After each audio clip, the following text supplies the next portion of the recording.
Hi, so I wanted to speak really quickly about working with a child who has childhood apraxia of speech on phonation, voicing versus unvoiced. So I use a minimal pair approach sometimes, just really simple. So we've been working on our S and Z, zipper and snake.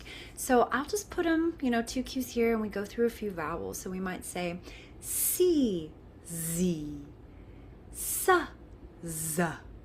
Right? It's so simple, but just helping them to work through that, what's voiced, what's unvoiced.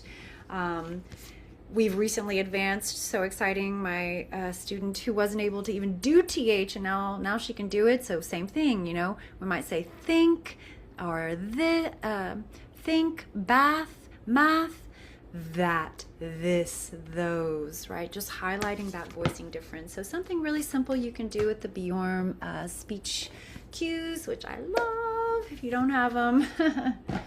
Thanks for stopping by.